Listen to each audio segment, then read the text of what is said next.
ओम शांति। प्रश्नोत्तरी कार्यक्रम में एक बार फिर आप सभी का स्वागत है।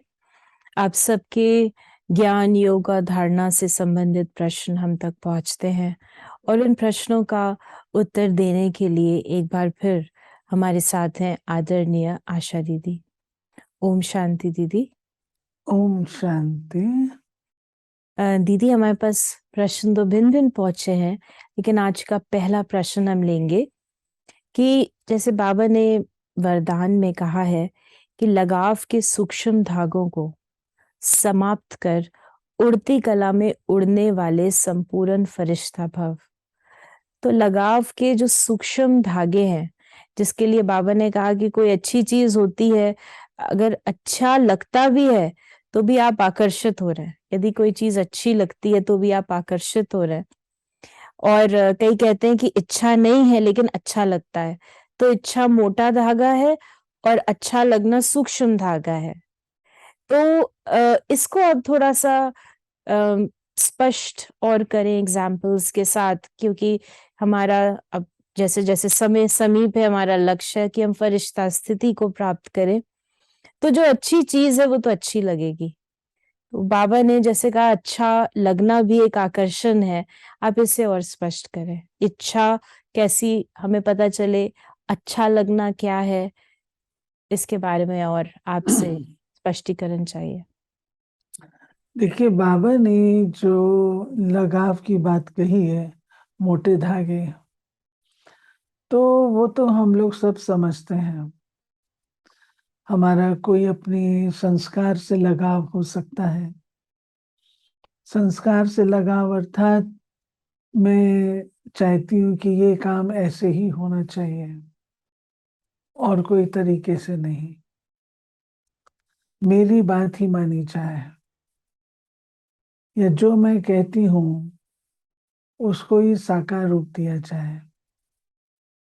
तो ये है मेरे अंदरूनी सूक्ष्म रूप का अहम, जिससे मेरा लगाव है। ऐसे मोह को ले लीजिए। अगर मेरे किसी संबंधी के साथ मोह है, उदाहरण के रूप से, मोटे रूप से तो मैं उनके साथ नहीं रह रही हूँ, मैं यहाँ रह रही हूँ, वो अपने अपने स्थानों पे रह रहे हैं, परंतु मोटे रूप से मैंने मोह को एक लिहाज से चलो जीत लिया। लेकिन अगर मेरा ध्यान उनके प्रति कोई कष्ट के कारण, कोई विपदा के कारण, कोई बात के कारण बार बार जाता है, तो इसको हम सूक्ष्म धागे कहेंगे। ये लगाव के सूक्ष्म धागे हैं। इसकी परख, मान लीजिए 4 जने बीमार हैं, उसमें एक मेरा भाई है। अब बेहद की बुद्धि, बेहद का, उसमें ये होगा कि चारों को मैं इक्वल ध्यान दूंगी,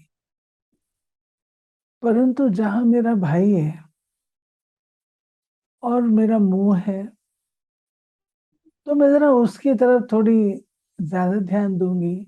उसको आराम मिले, हर प्रकार से उसके लिए औषधि राइट टाइम पर आ जाए, नर्स प्रॉपर हो, आदि आदि सब ध्यान दूंगी। तो ये सूक्ष्म मोटे रूप से तो मैंने जीत लिया। और फिर देखिए, हम इसको ये कहते हैं, ये तो खैर हमारी ड्यूटी, हमको करना ही चाहिए, मैं मानती हूँ हमें करना चाहिए।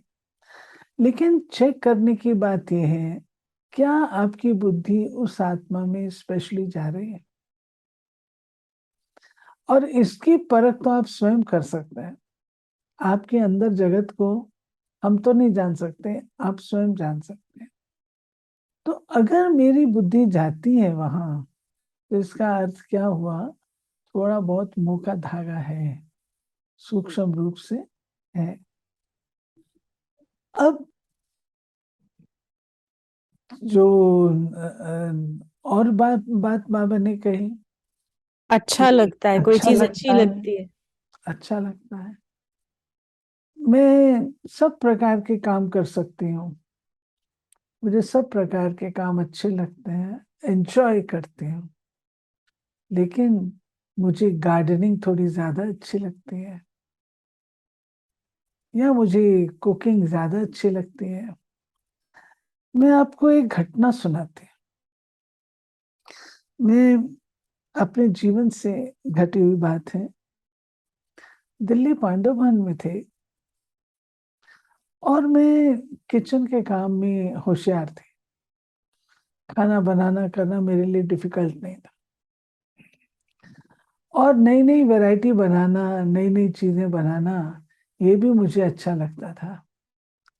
घर में कोई मेहमान पांडवन में आते थे तो उनके लिए फट से बना लेना। अच्छा, एक दिन अब मैं तो करती थी श्रद्धा भाव से, मैं तो करती थी भावना से कि जो लोग आए हैं उनकी हम खातिरदारी करें, कोई और नहीं है तो मैं ही वहीं पर हूँ, तो मैं करती हूँ। बाबा के घर आए हैं, उनको मिलना चाहिए, मैं तो बड़ी शुद्ध भावना, बड़े उससे कर रही थी। लेकिन दादी चंद्रमणि ने एक दिन बड़े लहजे से मुझे कहा, आशा को खाना बनाने का शौक है। मतलब बना करके फटाफट मैं ले आई थी। तो दादी के ये जो कमेंट हुए वो मुझे अच्छे नहीं लगे। ये शौक की बात नहीं थी, परंतु सबकी हॉस्पिटैलिटी की बात थी। उस समय तो मुझे अच्छे नहीं लगे, लेकिन बाद में जब मैंने सोचा तो सच में मेरा ही दिमाग क्यों जाता है, औरों का क्यों नहीं जा रहा। मैं ये भी तो कर सकती हूँ, उनके साथ बैठ करके रूरवान करूँ, चर्चा करूँ। ये भी तो एक ऑल्टरनेटिव हो सकता है हॉस्पिटैलिटी का। यही मैं क्यों चूज करती हूँ। तो बात समझ में धीरे से आई, सूक्ष्म रूप से लगाव क्या होता है वो समझ में आया। तो बाबा कहता है कि अच्छा लगता है, ये मुझे अच्छा लगता है, ये काम अच्छा लगता है, ये व्यक्ति मुझे कंपैरेटिवली अच्छा लगता है। ये सब चीज सूक्ष्म लगाव की। चार जने कोई सेवा कर रहे हैं, लेकिन आप उसमें से एक व्यक्ति को सिलेक्ट करते हैं, नहीं ये काम करेगा मेरा। क्यों, सभी तो कर सकते हैं ना, सब एक एज ग्रुप के हैं, सब कर सकते हैं, यही क्यों करेगा। जरूर कहीं पर थोड़ा सा लगाव है, कोई चीज उसकी ज्यादा अच्छी लगती है, ये बात है। तो बाबा हमको इन सब से मुक्त करना चाहे, क्योंकि आज ये चीज अच्छी लग रही है, कल को हो सकता है वो चीज बढ़ करके कुछ और भी हो जाए, और भी हो जाए, तो मेरा लगाव ज्यादा कड़ा हो जाए। इसलिए बाबा हमारा ध्यान खिंचवाते हैं कि बच्चे, कोई भी चीज है अगर अच्छी लगती है, अच्छा लगता है, तो आप समझ लो दाल में कुछ काला है और अपनी करेक्शन करने की आवश्यकता है। दीदी आपने बहुत ये बताया तो, लेकिन अगर हम प्रैक्टिकल में देखें, वैसे तो ये सूक्ष्म जो रियली फरिश्ता स्थिति में पहुंच रहे होंगे उनको तो, या हमारा सभी का लक्ष्य है, किसी थर्ड पर्सन की बात नहीं। लेकिन जैसे आपने अभी एग्जाम्पल दिया कि उसको कुछ बना के देना, हॉस्पिटैलिटी, और साथ में हमें ये भी कई बार कहा जाता है कि आपका घर है तो हमको हर प्रकार से अपनी बुद्धि चलानी है। तो इसको थोड़ा सा आप और एक्सप्लेन करें कि कोई नहीं कर रहा तो फिर हम भी नहीं कर रहे, ये भी हो जाता है। कोई नहीं कर रहा तो हम साक्षी हो जाते हैं, और ये करना आसान है। तो कहाँ पर हम साक्षी हो जाएं, क्योंकि बहुत बड़ा कई बार कई बड़े स्थान होते हैं, कई बहुत सारी चीजें होती, बहुत सारे लोग इन्वॉल्व होते हैं, तो हम जनरली साक्षी तो हो जाते हैं। लेकिन कब इस प्रकार से साक्षी होना ठीक है, और कब ज्यादा इन्वॉल्व हो? देखिए, ये आप असेस कर सकते हैं कि कब आपको, अगर कोई व्यक्ति बहुत इंपॉर्टेंट है तो आपको वो कार्य करना पड़ेगा। अगर आप देखते हैं कि नहीं एक चल सकता है, not so very important, for instance अगर आपके घर में दादी कोई आ गई तो आपको करना पड़ेगा। अगर कोई ऐसे ही ordinary, then you need not go, फिर आप उसको किसी और को डेलीगेट भी कर सकते हैं। तो ये चीज है, तो वो असेसमेंट आपको स्वयं लेनी पड़ेगी। उसमें प्रायोरिटी भी हो सकती है, उसमें व्यक्ति विशेष भी हो सकता है, उसमें जरूरत भी हो सकती है।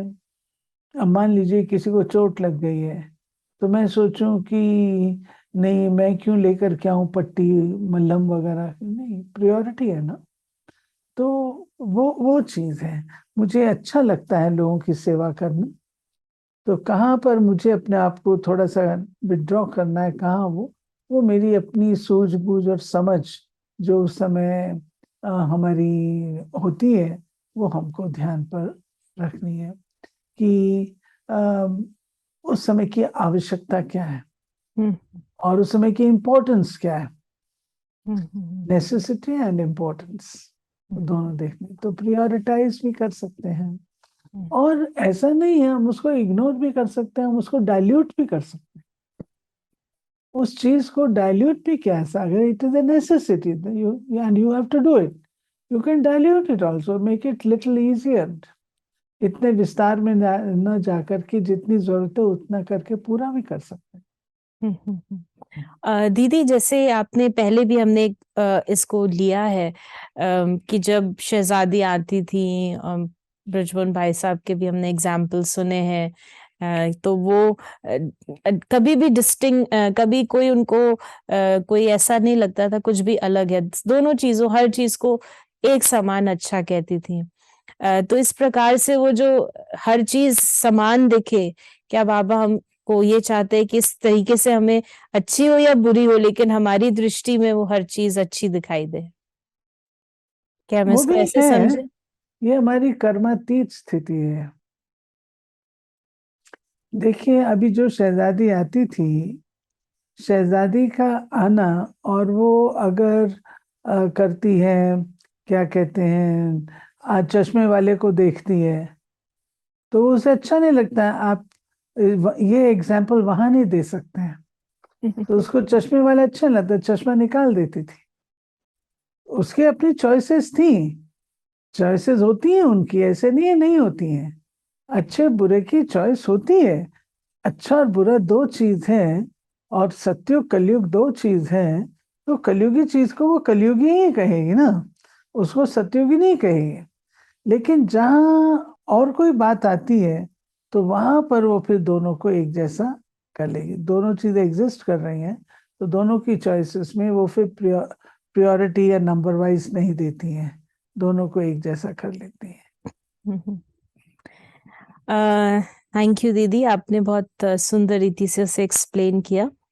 हमारे पास एक और प्रश्न है, इनके दो प्रश्न हैं, हम पहले एक प्रश्न लेते हैं इनका कि बाबा की श्रीमत इन्हें बहुत अच्छी लगती है, मदर हैं, और इसके बिना रहा भी नहीं जाता, पर मन में बहुत वैराग्य भी आ गया है, तो लौकिक किसी भी एक्टिविटीज में मन नहीं लगता, और ज्यादा वो वहां मन नहीं लगता, वो समझ में नहीं आता, तो लौकिक से बहुत सी कंप्लेन्स आती हैं। वो तो नेचुरल आएंगे। यहाँ एक बीके को, जिसने ज्ञान लिया है, उसको बहुत समझदारी से काम करना चाहिए। ठीक है, आपके मन में वैराग आए तो उसका अर्थ ये थोड़ी है कि आप अपना काम धंधा छोड़ दोगे। आपको अपनी ड्यूटीज निभानी है, अच्छी निभानी है। बल्कि आपके अंदर ज्ञान का संचार होता है, गुणों का संचार होता है, शक्तियों का संचार होता है। तो आप और अधिक रूहानी प्यार से आप खाना बनाएंगे, और अधिक रूहानी प्यार से आप सारे घर की व्यवस्था बनाएंगे, और अधिक रूहानी प्यार से आप उनको कंपनी देंगे। वैराग का अर्थ ये बाबा ने नहीं समझाया है कि उनको सबको छोड़ छाड़ दो, छोड़ने को नहीं कहा।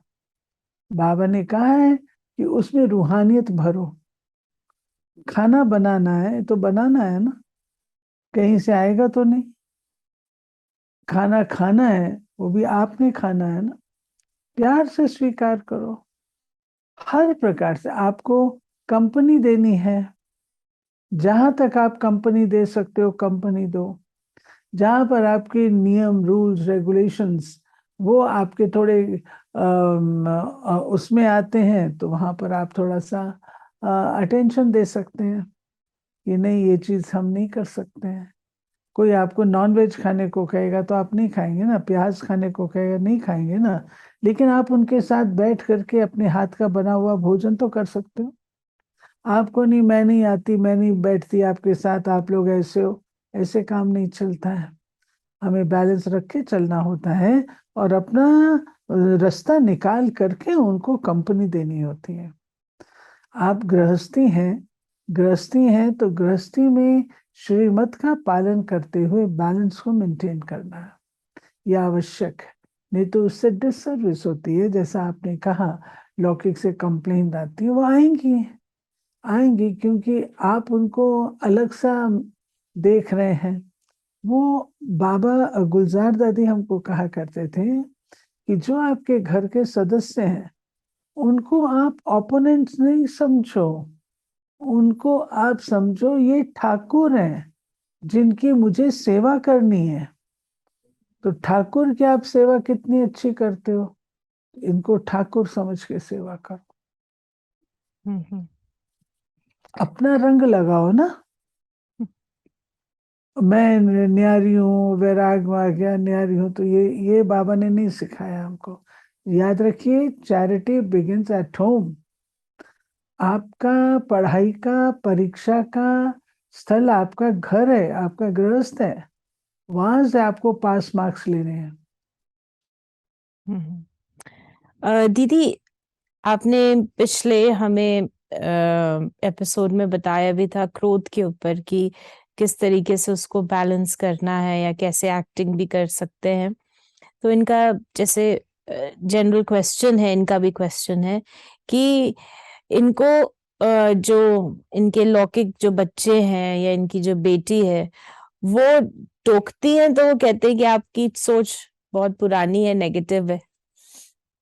तो टोके बहुत समय से प्यार से चल रहे हैं, क्रोध करे ना टोके और ज्ञान में है, तो कैसे चले? कोई गलत बात अगर होती है तो ये इनको गुस्सा करना क्या ठीक है? क्योंकि कुछ भी ये टोकते हैं तो बच्चे उनको ठीक से कहते हैं कि आप तो बहुत नेगेटिव बातें कर रहे हैं। और कई बार ऐसा भी देखा गया है कि जो ज्ञान में होते हैं और वो बेचारे घर वालों को कुछ कहते हैं तो कहते हैं ये आपने सीखा है, आपको क्रोध कैसे आ गया? देखिए, फर्स्ट इंस्टेंस में ये है कि पहले बैठ करके उनको प्यार से समझाओ। पहली जो शिक्षा है वो समझाने की है। आप जब उनको प्यार से समझाएंगे तो वो बात को स्वीकार करना चाहेंगे। अगर आप उनको प्यार से नहीं समझाएंगे तो रिजेक्ट करेंगे। पहला काम है प्यार से समझाना, उसका आद मध्य अंत समझाना, ये बात क्यों गलत है। अगर उनको समझ में आएगी तो वो नहीं करेंगे। निस्संदेह क्रोध पर हमको अटेंशन रखना है, लेकिन अगर कोई बात ऐसी गड़बड़ है तो आप घर के मालिक हैं। मालिक को घर की व्यवस्था को भी बना के रखना है। तो उसमें अगर आप आंख दिखाते हैं तो वो कोई गलत बात नहीं है। दीदी, कुछ समय पहले आपने कहा, बताया था सभी को कि जब पहले कोर्स होता था और बाबा भी कहते हैं कि कोर्स ठीक से समझा है या नहीं, तो क्वेश्चंस पूछे जाते थे। तो जगदीश भाई जी की कुछ प्रश्नावली थी जो कोर्स के बाद पूछी जाती थी, आप उस पे हमें थोड़ा सा और डिटेल में बताएं। देखिए, हम लोग जब कोर्स कराते हैं तो पहले दिन हम एक फॉर्म भरवाते हैं।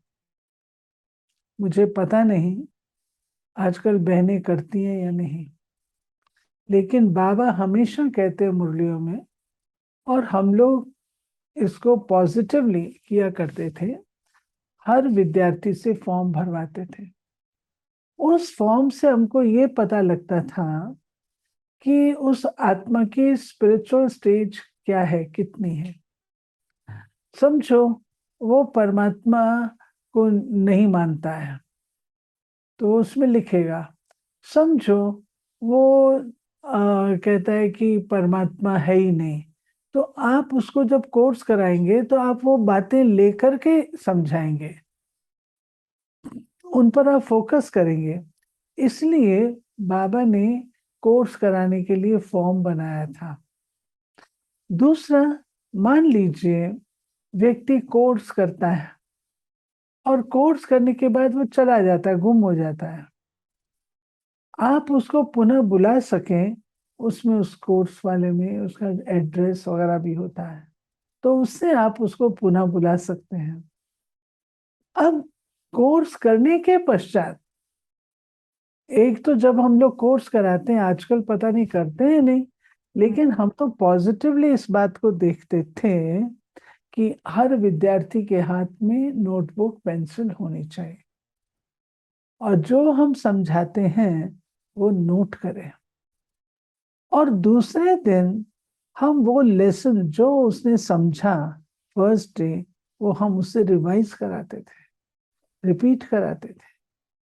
अगर उसमें कुछ ऊपर नीचे होता था उसको करेक्ट करते थे। 7 दिन का कोर्स पूरा कंप्लीट होने के पश्चात एक टेस्ट पेपर होता था जो आदरणीय जगदीश भाई ने बनाया था, जिसमें पूरे उसका अंतर होता था, क्वेश्चंस होते थे पूरे कोर्स से। मान लीजिए मेरे को पूरे क्वेश्चन तो याद नहीं है, एक क्वेश्चन हो सकता है आत्मा और शरीर में अंतर क्या है, परमात्मा सर्वव्यापी नहीं है, 10 बातें लिखिए। आत्मा सच्चित आनंद स्वरूप है, आत्मा मन बुद्धि संस्कार सहित है, एक्सप्लेन करिए। ऐसे करके अकल्प की आयु कितनी है, हर युग की आयु कितनी है, आत्मा कितने जन्म लेती है, पशु योनि में कितना जाती है, इस तरीके के प्रश्न बहुत सारे होते थे। विद्यार्थी उन प्रश्नों का उत्तर लिखते थे। टीचर का काम होता था उन प्रश्नों को देखना, आंसर्स को चेक करना, और उसके बाद जहां उसको गाइड करना है वहां उसको गाइड करना। ये उसका होता था। फिर उसके पश्चात विद्यार्थी को जो चीजें उसकी कमजोर होती थी उन पॉइंट्स पर टीचर फिर से उसको लेसन देती थी, जिससे उसकी वो बात पक्की हो जाती थी। और उसके बाद फिर हम उससे निश्चय पत्र लिखवाते थे। क्या तुम नियमों पर चलोगे, ये भी हम पूछते थे, और निश्चय पत्र लिखवाते थे। आजकल तो नियमों को बताते ही नहीं है। नियमों को नहीं, इसलिए झाड़ कच्चा कच्चा रहता है। आप नियम बताएंगे तभी तो वो योगी बनेगा, तभी तो वो ब्राह्मण बनेगा। और उसके बाद फिर उससे निश्चय पत्र लिखवाते हैं कि आपको ये निश्चय है कि परमात्मा पिता ज्ञान दाता है, यह आपका निश्चय है। अगर निश्चय है तो उसको लिखिए।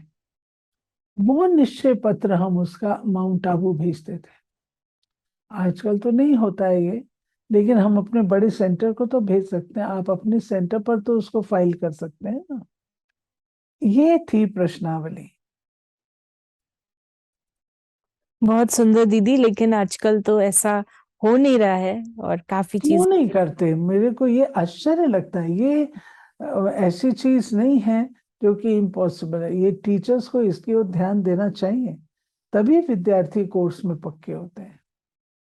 हम्म, अम, हमारा आखिरी क्वेश्चन है आज का।